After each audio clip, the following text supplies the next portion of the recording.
This series is full of joy. It's made for kids after all. But not every character has a happy ending. In fact, most of the time, it's siblings who get the short end of the stick. And today's video is just that. A brother and sister who only know to care and look out for one another, fueled by anger and focused on revenge. This is the basics on Death and the Witch, Prometheus and Pandora.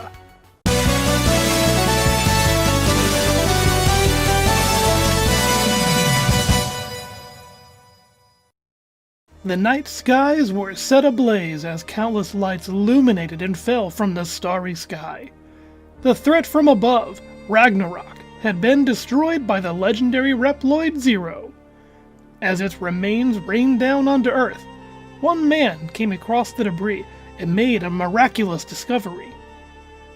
These ruined chunks of metal housed an evil soul, the will of the late Dr. Weil. He, Master Albert, began working on a grand, extremely convoluted master plan for himself, and in doing so, he created Reploid siblings, Prometheus and Pandora. These two were born into a world of despair, built only to be the subjects of experiments, nothing more than lab rats. There was even a time in which they had attempted to flee their prison, only to be caught and sent back. These two were eventually merged with fragments of Ragnarok, what would become known as Biometal Model W. However, this wasn't the same as we see the others who use biometal, whom can undo the merge at any time. This was a permanent fusion. Prometheus gaining purple armor with a skull motif helmet and scythe, he became the image of death itself. Pandora, however, gained white armor and a staff with elemental attack properties like magic, much like that of a witch. Her concept art had a dress, which I think should have stayed to help give that witchy vibe. But now stuck in these armored forms, the two could never return and live a normal life. In order to keep them in line, Albert placed a life expectancy on them. Should they not return to their lab and connect to their respected pods, they would cease to function. From the data we see, it's likely only a few days. Albert would also never come face to face with the two, likely for his own protection. And I can't blame him. Once you see how Prometheus acts, you would too. With the two under his thumb, Albert would then task the two with finding matches for Biometal Model W, and pit those against one another in the grand game of destiny. It is currently unknown exactly when the siblings were created, or when they were forcibly merged. However, because Prometheus outright claims he's been alive for centuries, plural, and that ZX takes place in 25XX, we can deduce that everything started very shortly after Mega Man 04. So for ages, these two would do Albert's bidding of setting up other matches to fight, while also babysitting an incomplete Gray. During this time, PMP took an interest in Serpent, after he had laid waste to his Guardian squad for a Model W fragment. They would use him for their own gain, assisting him in carrying out his tasks, under the guise of obedience, while in reality, they were pulling the strings. Their main goal was to acquire a large Model W, with the other biometals as a bonus. But through this course of history, they would be foiled by the Mega Man Model ZX, be that vent or ale, because you choose the hero. For years they would do battle, with either Model ZX destroying Model Ws, or Pro-Pan capturing them for Albert.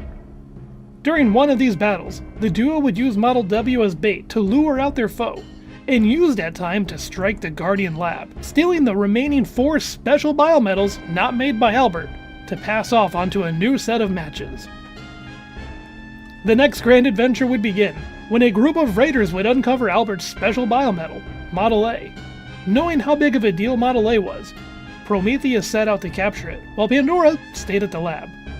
And this is where ZX Advent begins, with Prometheus running into Ash and a smaller hunter squad finding Gray and accidentally releasing him. Both would attempt to slay their silver-haired foes, and both would overall fail, with Ash having survived her injuries and Gray escaping Pandora, events that would eventually please the duo, as this combo, again chosen by you the player, would become Mega Man Model A, another pawn in the game of destiny and someone the two would find a way to make use of for their own personal gain. Sparing the new match would prove to be the best, or worse, decision they could have made. While Mega Man Model A was hunting various large Model Ws, they uncovered Albert's secret lab, of which he housed the massive Model W fragments. Following Model A, the two would get to come face to face with Albert, and after centuries of torment, being filled with hate and anger, they were able to achieve their dream: absolute revenge.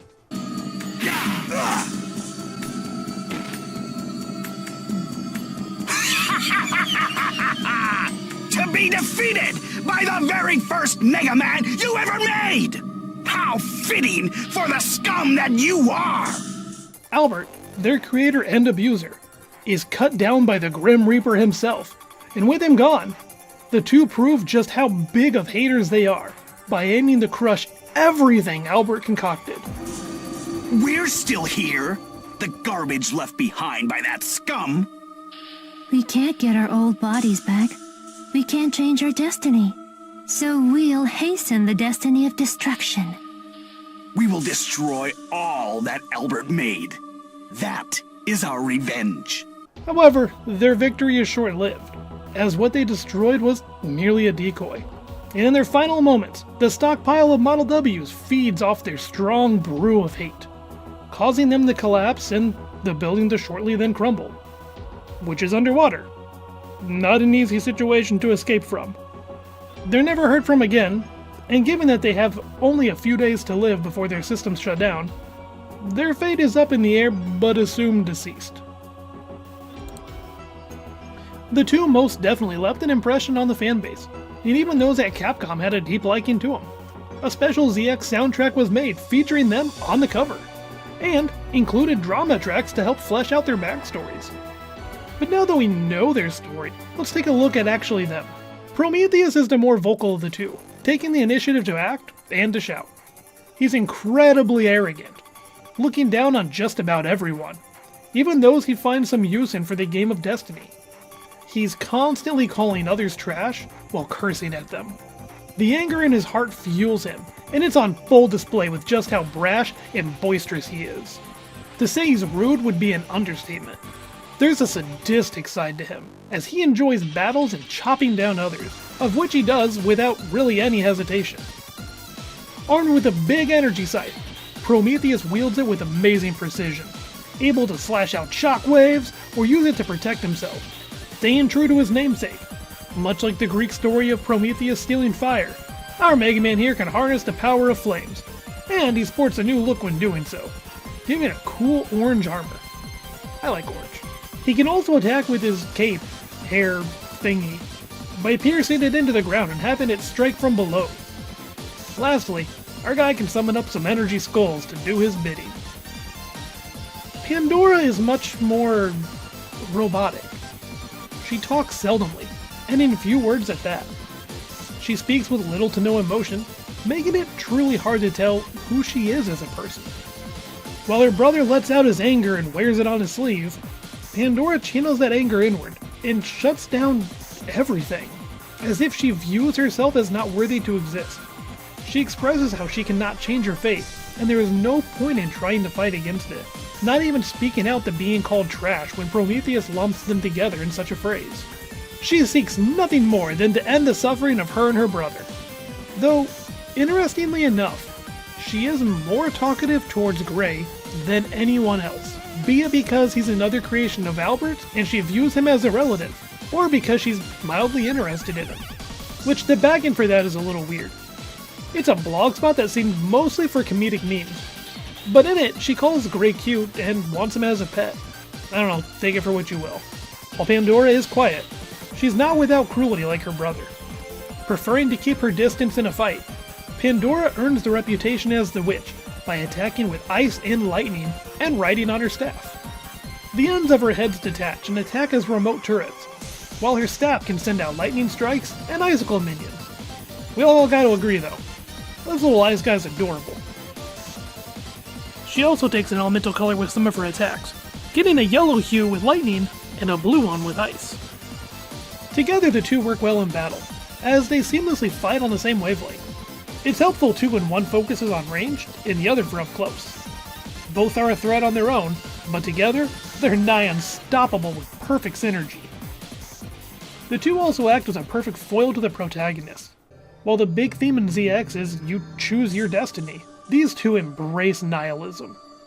They find that they're locked into a fate that they don't want, and that the world is all for Albert, his playground, and as such, they find no meaning in life, other than to destroy everything.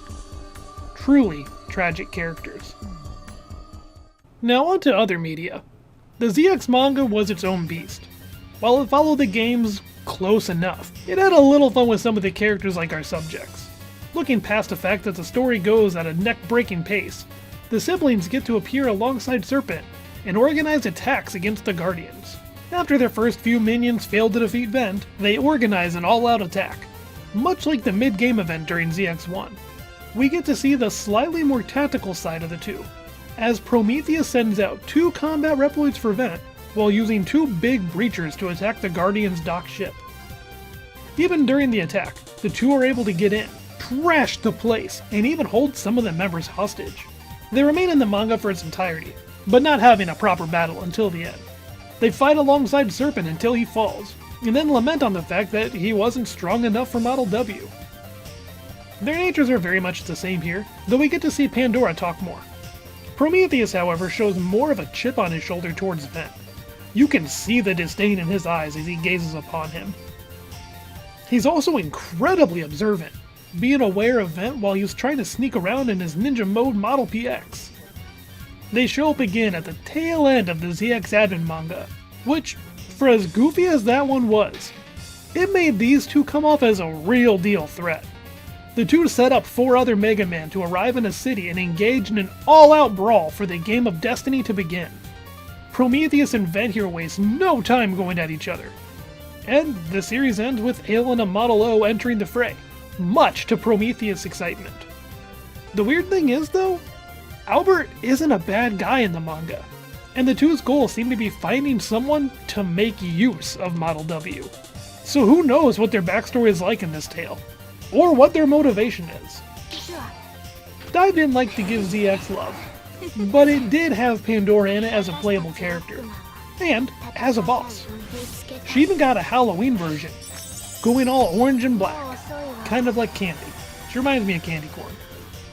There might also be a cameo for her inside of Dive, with one of Alia's costumes.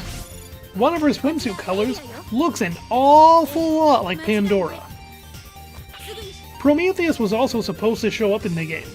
Stated by the devs that he was in the works, but alas, the game died before he could arrive. Maybe he cut the game down in a fit of rage. But hey, where Cap can't, fans do. And the Steam Offline version has a mod where he's been added.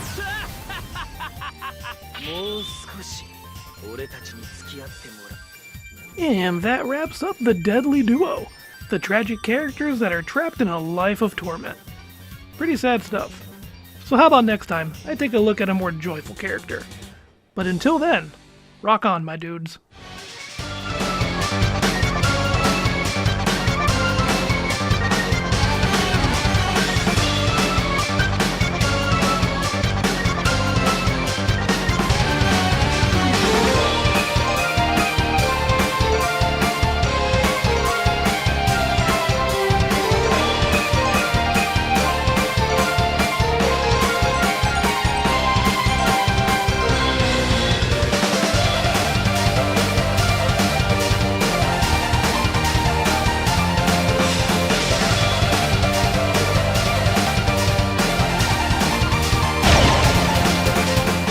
Soon, it will all be over.